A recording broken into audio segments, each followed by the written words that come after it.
ladies and gentlemen, before we took the break, I did tell you that today, Lusaka is in the building. Somebody called you a pioneer, as somebody that's resurrected the hip-hop culture in Zambia because it was pretty much dying. But ladies and gentlemen, Bobby East, Vanilla Rob, Dave Walker, what other AKA? Vanilla Zaddy. Thank you very much. Retiring. According to him. Yes. How are you doing? I'm good. How are you? I'm well. Thanks for having me. I'm very excited. So we have agreed that on this episode, start to finish, Unless you want just things that people can't understand or ins outside. Well, insides, you've made it known. There was a post on your page where you were saying that the OS Mwape post. I love that man so much. I just love his bravado, what he had to say. It resonated with me deeply. How did it resonate with you in that moment? What was going on? Nah, he just feels like he's the author, and I'm the author of a lot of things. What are you the author of? The originator. Of what? Tell me. The originator of this gangster rap, of people expressing themselves on the records, of people being honest. I did that first. I've been doing it for a long time. Just like your song. But you know what? If you have questions for Bobby, please feel free to be a part of the conversation via our social media platforms. Power TV Zambia, live and direct in studio on our WhatsApp number 0974-913-913. The year 2023, Bobby East decides to give us a full body of work titled Rob.Art. Yeah. Very genius artwork, very genius title. Because I remember there was even a competition. Where's I guess the title of my album is going to win a certain something. Did anybody get it right? Someone was really close. Someone was really close to getting it. They just didn't put the little full stop in. Dot. Yeah, so I'm going to reach out to that person still because I think they did a good job. Yeah, because they followed they got the hints and they understood. Okay. You put up a post of your son saying that he found out this year that you do music. You make music for a living. Yeah. So what did he think you do this entire time? Well, I just thought I was daddy. I just leave the house and then I come back and then we play. Yeah. That was the whole thing. He knows everything that his mom does, but he had no idea what you did. Yes. So how's that different now? Does he sing along to your music now? What song did he listen to first also? That I do not know because my mom is the one who played him she played him the whole album, and then the whole weekend he was just mesmerized. So she took that video of him where it's like, no, I'm just thinking about the songs and the music. So now he just calls himself Bobby Jr. and it's just Come on. He is on a rampage. Would you let your son grow up and be in the artistic space? As an artist, as a musician? As long as he was happy, I would always tell him to pursue his dreams, his passions. My parents allowed me to follow my dreams, so it would be really bad of me not to want the same for my son. Yeah. As long as he feels fulfilled at the end of the day, everything else is my job. Okay. Which of your songs would you not want him to listen to now? Right now? There's quite a few. Give me two, give me one. Let me hear them. Well, for a long time, there's some bad words in there. If we're going to talk about bad words, I would know, but there's some love songs in there. There's some songs about growth. There's some gospel records in there. There's a lot of Bobby East music that is kid friendly. Yeah. So for a long time, and which other one? For a long time, I'd say probably my entire first or second year of music. Like, listen, son. This is not for you. When he's 18, he can break it down. Do you think he's gonna wait that long? No. Now he knows, so he's very curious. He knows. And he knows how to use, YouTube and whatnot. So I'm hoping to preserve his innocence for as long as I can. But you know what? Let's talk about your album. So I took some time to listen, start to finish, and to me, it seemed like you were trying to tell a story because the different songs on the album, some seemed a little personal, like you're trying to tell your own stories. Some songs could have possibly been you're just rapping, obviously paying homage to Matero. And yesterday I saw that you went to Matero. I went to Matero yesterday. I had some friends flying from Germany, and before they came here, they were listening to the album a lot, and they were like, "You've done so many Material records. We're just curious, want to see where it's at." I was like, "Okay, cool. Are you sure?" And they said they were sure. Then So shout out to my guy Tony the Goon. He came with me and we went to Material, and they saw where I'm from. Yeah. And it was a good time. It's good vibes. It's not dangerous sometimes. So how was it for them yesterday? That you see, I've moved around with them. Okay. So they know I'm a pretty famous guy, but when you're on this side of Lusaka, it's always a hi, hello, can I take a picture? Like, it's always very polite. But in Matero, immediately you touch down, the love is more intense, it's more expressive, it's chance. So they were like, they didn't expect that. Okay, so they experienced the hood firsthand. Yes. Okay, so I'm going to take you back to your album now. Speaking about the songs on your album, and I spoke about some songs that seemed a little personal. Yeah. Some songs about like heartbreak, some songs about like hide your girls, vanilla is in your hood. Then there's songs that are very sentimental. So there's one song specifically that, for me, when I was listening, really stood out. Goodbye. Let's talk about that song. Yeah. Why did you feel like telling that story now? Because from the first story, I could pick out characters. And then how you tell it, there's a story of Vaspas on there, and the gentleman whose name I cannot possibly remember, please forgive me. He was the farmer that was mistaken for a Gasa. So talk to me about that. With that record, I did that record when all of that was happening, you know, so it was in real time for me. But when I listened back to it as I was finishing the album, I was like, this is the same thing that we talk about. If I'd put out the song then, it would have been sensationalized because it's happening right now and people care about it right now. Yeah. But the thing is, I don't think we should ever forget something like that. Yeah. You know, it's a caution for everyone going forward about how badly things can go. Yeah. So I think it's a tragic Zambian story that still needs to be told and immortalized. I'm sure as the rest of the nation has moved on, those people's families are not, they haven't moved on. You know, Vespa's family hasn't moved on. Gala's family hasn't moved on either. So it's something that was tragic, but we need to kind of talk about it. Yeah. Yeah. Okay. So also you have 2 songs on there, Spirit, which features Dave, and also was your lead single. Then you have See You Again, where you are very, very sentimental. Yeah. When you speak about things that maybe ask the public, Dave, you speak about, I think when the song starts, like he takes an outfit of yours and you tell him this, so now you wish you hugged him a little bit more or told him you loved him a little bit more. How are you embracing the people around you a little different now? Yeah. With that song, See You Again, you know, it resonates with so many, and it's really easy for people to like kind of like align that song with Dave, but that song is actually about my brother Lucas. You know? Yes, about us growing up and whatnot. I lost my brother in 2017. It was really close to me, and it was a very difficult song for me to write and to finish, you know. In this album, I feel like I was going through a therapy thing where I was finally letting go of my little brothers, with Dave, with Spirit, and then with Lucas, with See You Again as well. The people that, it's one of those songs where you had to, like, I understand that people can relate, but you had to know the person and to know the story. So it was kind of like a healing moment for myself and my family, which I liked. Yeah. Yeah. Okay. Then you also decided to take us to church. You have really good songs. The outro on your album,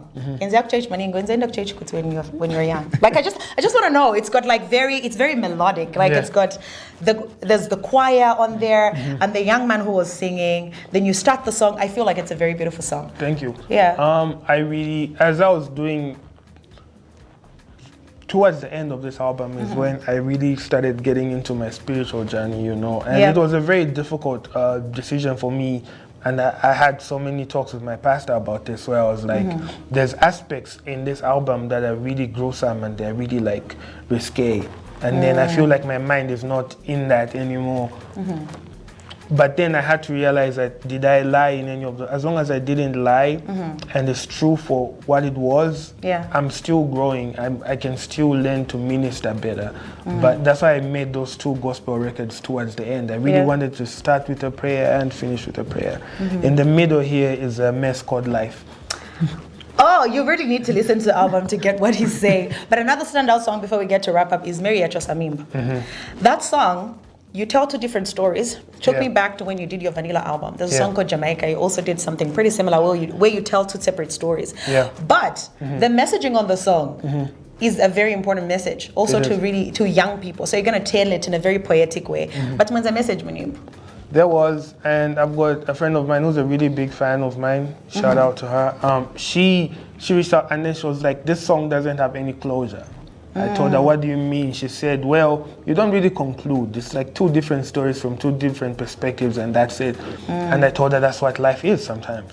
sometimes there's no happy ending. There's no bigger message or bigger picture. The only thing I was trying to bring out was understanding. Two women have got the same name but grew up completely different.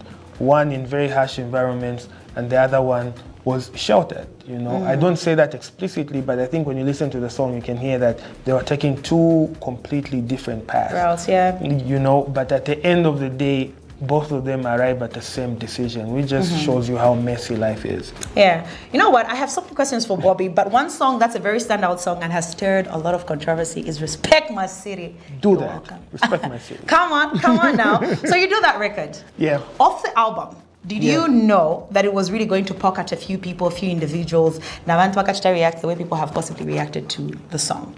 Sometimes you write a record and you're in the zone. You know, the idea comes to you for the record, you get inspired to do a record, and when you write it, it's just a song.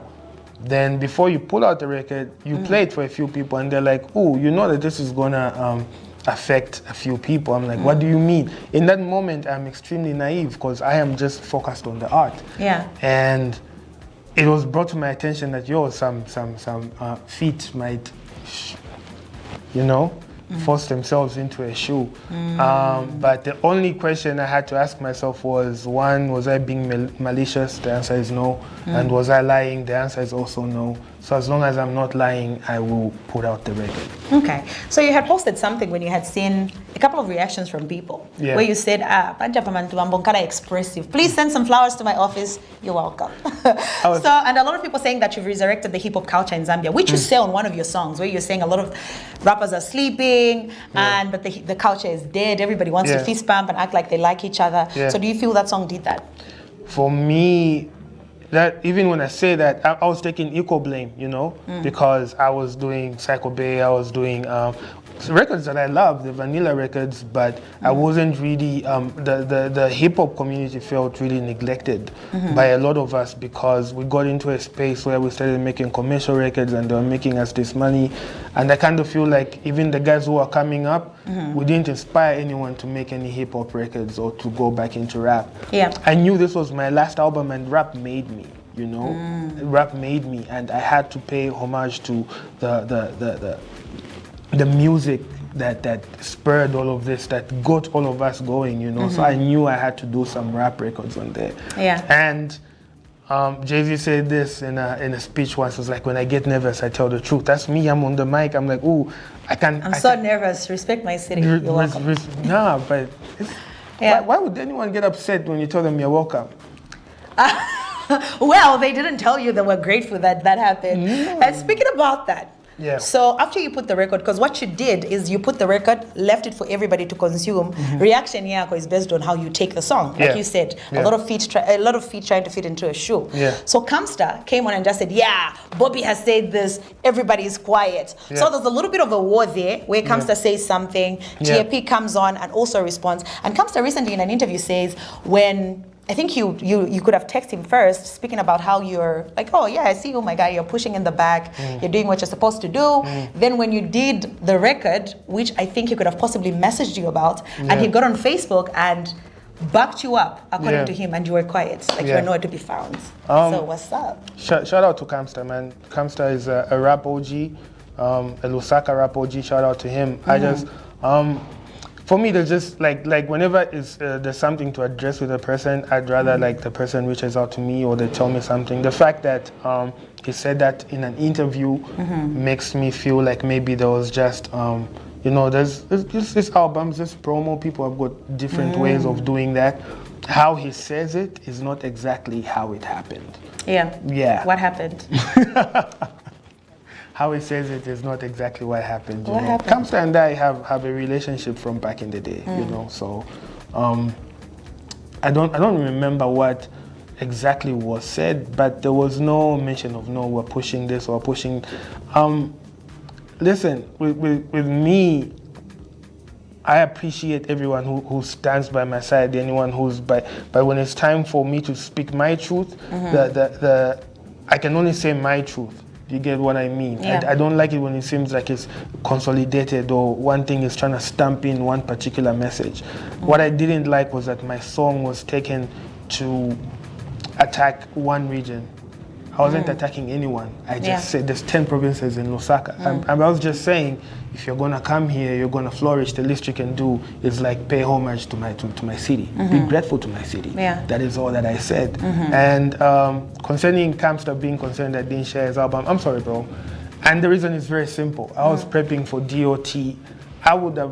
The whole plan is I listen to because he's a rapper. Yeah. And there's a very dope rapper. So I want to listen to all the layers and everything.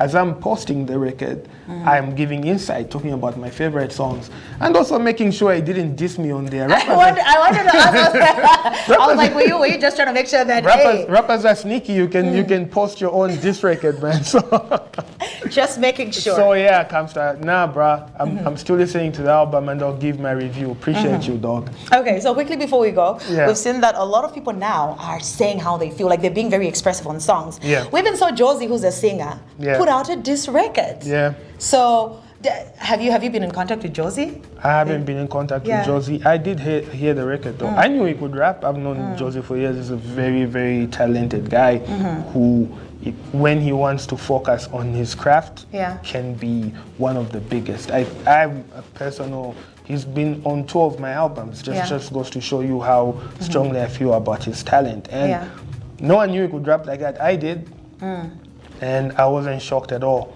With everything else that he addressed on the record, if that's his truth, and he felt like he needed to express it, then by all means, go ahead.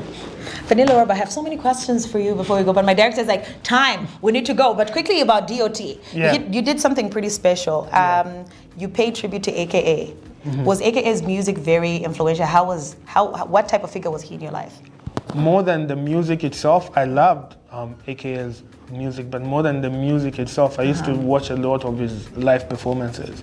You know, he's one of the people I knew that pioneered rappers having bands, you know. And there was a time when he would refuse to take a show, like fly out and say, no, I'm just going to lip sync. He'll say, if you're going to book me, you need to book my band, you know. And that motivated me to have a band of my own, to rehearse, kind of like showmanship and all of that stuff. And he was a big African icon and a major inspiration for me. So, and I love that record, Jika. I loved it. I loved it from the first day I heard it. And I was like, it would be really cool if we performed the record. And I had fun doing that.